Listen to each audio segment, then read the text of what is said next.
দীর্ঘ দেবান্তর থেকে সাধু ঋষির আগমন সহদে করিছে নিরক্ষর, কিন্তু অর্চন এতক্ষণ পর্যন্ত এলোনা প্রাসাদ প্রাঙ্গণে।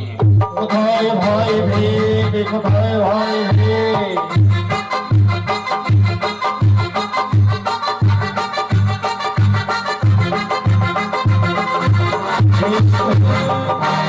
এই যে আমি এসেছি জ্যেষ্ঠ, ভয় ভেদ বলতে পারো অর্জুন কি প্রাসাদে ফিরেছে? না জ্যেষ্ঠ, দিক দিগন্তর থেকে সাধু ঋষির আগমন নকুল সহদেব করিছে নিরক্ষর, কিন্তু অর্জুন এখনো প্রাসাদে ফিরল না। ওই তো অর্জুন আসছে।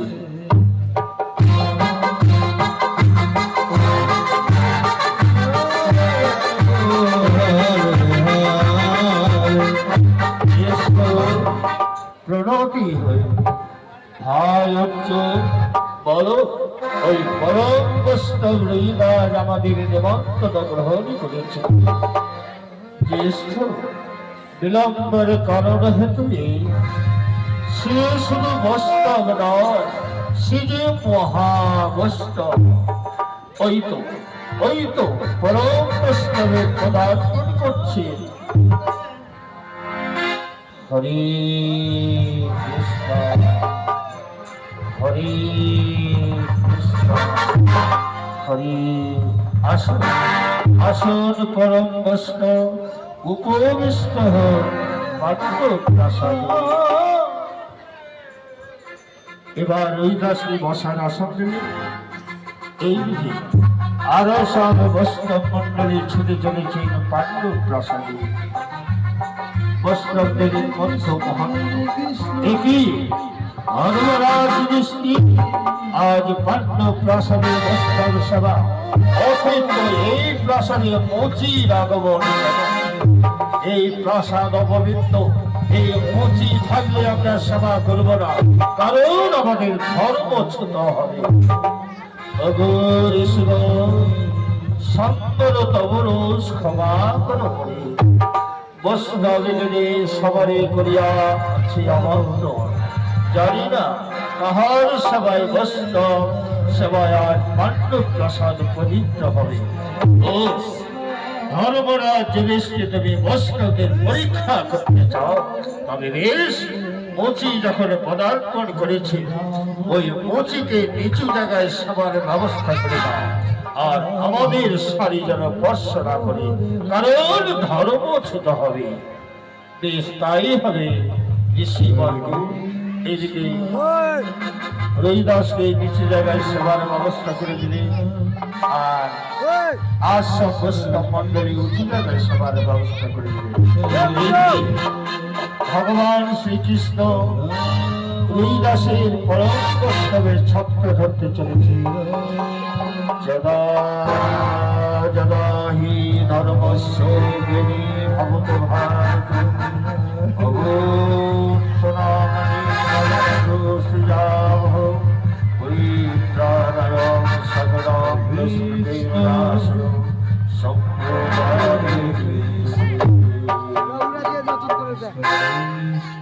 দ্রৌপদী পাঞ্চালী এসো বৈষ্ণব সভার আয়োজন।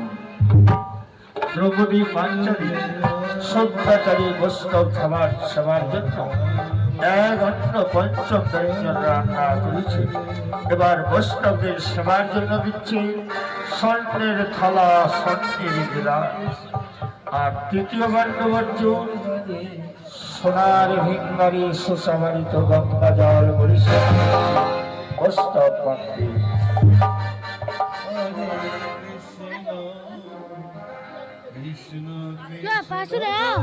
দ্রৌপদী পাঞ্চালী নিজের হাতে পরিবেশন করছে বৈষ্ণবদের অন্ন ব্যঞ্জন।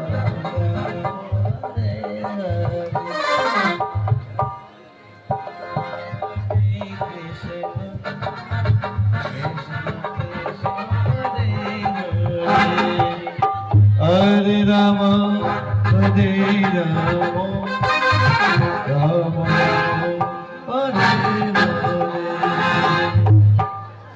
হরে কৃষ্ণ কৃষ্ণ হরে হরে হরে রাম দ্রৌপদী দ্রৌপদী সবারই পাত্রে দিবার পশ্চাতে ভাবছি শুদ্ধাচারী বৈষ্ণবী রান্না করলাম, কে কিভাবে সেবা করছে। এই দিকের বৈষ্ণবরা পদে পদে ভোজন করছে, আর এই দাসের দিকে লক্ষ্য করো। এই দাস কি করেছে, অন্ন ব্যঞ্জন একত্রে মন্থন করেছে। তা দেখে দ্রৌপদীর মনে ঈর্ষা জাগলো। ইস, আমি কত কষ্ট করি বৈষ্ণবদের সেবা দিব বলে এক অন্ন পঞ্চম ব্যঞ্জন রান্না করেছি। এদিকে বৈষ্ণবরা পদে পদে ভোজন করছে। উনি কেমন অবস্থা, তার কি স্বাদ না বুঝি অন্ন ব্যঞ্জন একত্রে মন্থন করলে আমার পরিশ্রমটা একবারে ব্যর্থ হয়ে গেল। এদিকে বড় বৈষ্ণবরা প্রথম 10টি গোবিন্দের নাম বদলে দিলেন, দ্বিতীয় 10টি গোবিন্দ নাম স্মরণ করে নিজের বদলে তুললেন। কিন্তু স্বর্গে আর আনন্দ ঘন্টা বাজল না। এবার তৃতীয় পাণ্ডব অর্জুন বলছে, মাধব, তুমি না বলেছিলে পরম বৈষ্ণব হৃদয়, কিন্তু আমাদের গুরু কৃপাচার্য বলেছেন বৈষ্ণবের প্রতি দাসে দাসে স্বর্গে আনন্দ ঘন্টা বেজে ওঠে। কিন্তু কই, স্বর্গে তো আনন্দ ঘন্টা বাজল না। ভগবান শ্রীকৃষ্ণ বলছে, তৃতীয় পাণ্ডব অর্জুন, তোমাদের পঞ্চভ্রাতা দ্রৌপদীর মাঝে এই বৈষ্ণব সেবা দিতে কারো মনের মাঝে ময়লা রূপান্তরিত হয়েছে। সখা মাধব, তুমি ধন্তরে যাবে সর্ববিরাজমান, তুমি বলে দাও মাধব, আমাদের পঞ্চভ্রাতা দ্রৌপদীর মাঝে কাহার মনের মাঝে ময়লা রূপান্তরিত হয়েছে। ভগবান শ্রীকৃষ্ণ আর মুখে বলতে পারলেন না, তাই চোখের ইশারা হাতের ইঙ্গিতে দেখিয়ে দিলেন দ্রৌপদীর দিকে। দ্রৌপদী, পাঞ্চালী, বলো তো, এই যে আমরা বৈষ্ণব সেবার আয়োজন করেছি, এই সেবা দিতে তোমার মনে ঈর্ষা জেগেছে, মনের মাঝে ময়লা রূপান্তরিত হয়েছে নাকি? না গো না, আমি এইটুকুই ভেবেছি, আজ বৈষ্ণব সেবা দিব বলে শুদ্ধাচারী এক অন্ন পঞ্চম ব্যঞ্জন রান্না করিলাম।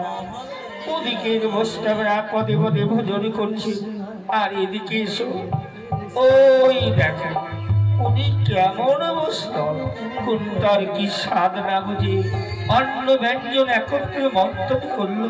তাই ভাবলাম আমার এতক্ষণের পরিশ্রমটা ব্যর্থ হয়ে গেল। দ্রৌপদী, তুমি কি করেছ? ও তো বৈষ্ণব নয়, ও যে মহাবৈষ্ণব, আর সবাই তুমি ব্যক্ত করেছ। দ্রৌপদী, যাও, এবার আমরা পাপ থেকে মুক্তি পেলাম না, তাই ভুলের প্রায়শ্চিত্ত করতে পুনর্বার বাসনে মেজে শুদ্ধ চিত্তে আবার রান্না করেছি। প্রভু, আমার ভুল হয়েছে প্রভু, বেশ, আমি পুনর্বার বাসনে মেজে শুদ্ধ চিত্তে বৈষ্ণব সেবার আয়োজন করছি। শাস্ত্রে বলে, ঘরে পরে করে মা, তবে হয় গোবিন্দ দর্শন। পরিবারের মধ্যে সেবা যদি করো মনে ঈর্ষা জাগে, তাহলে সেই সেবা ফলপ্রদ হয় না। আবার প্রগতি শুদ্ধাচারে রান্না করে পুনর্বার বৈষ্ণবের পাত্রে অন্ন ব্যঞ্জন পরিবেশন করছে।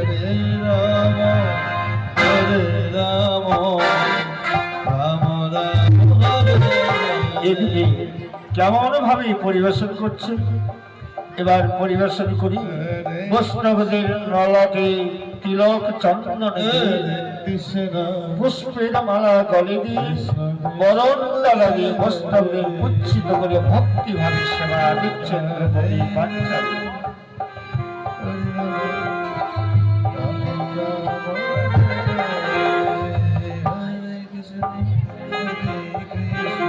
দেখুন দ্রৌপদী বরণ ডালা দিয়ে পরম বৈষ্ণবের ললাটে তিলক চন্দন দিয়ে আবার পুষ্পের মালা গলে দিয়ে বরণ ডালা দিয়ে মুচ্ছিত করেছে। জয় জয়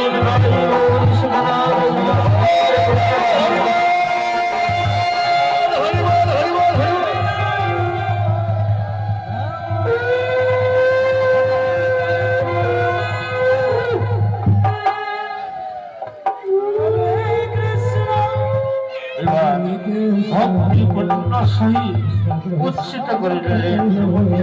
পঞ্চভাতা করজুরি আকাশ প্রাণী চেয়েছে আনন্দ ঘণ্টার অপেক্ষা।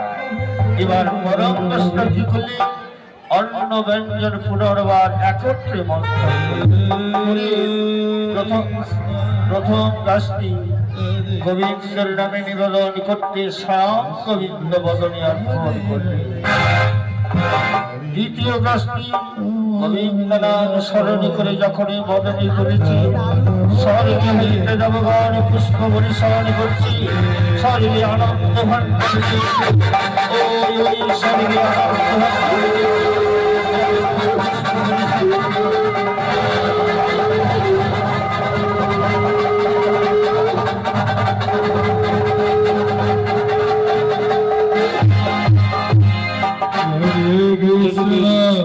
সব বৈষ্ণব মন্ডলী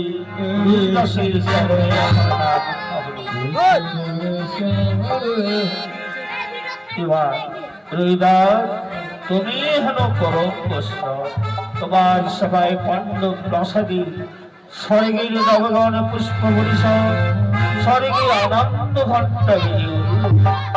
এবার ভগবান শ্রীকৃষ্ণ বলছেন, শোনো বৈষ্ণবী মণ্ডলী, মুচি হয়ে সূচি হয় যদি আমা ভজি, সূচি হয়ে মুচি হয় যদি আমার তেজি।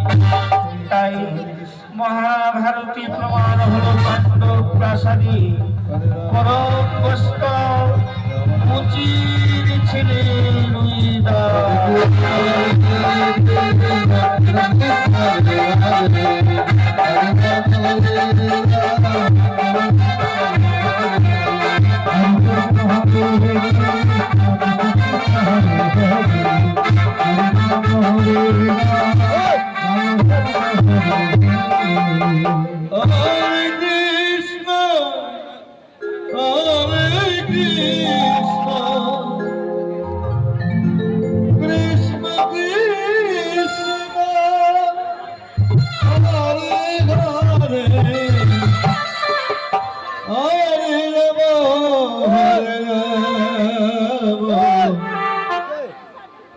Ram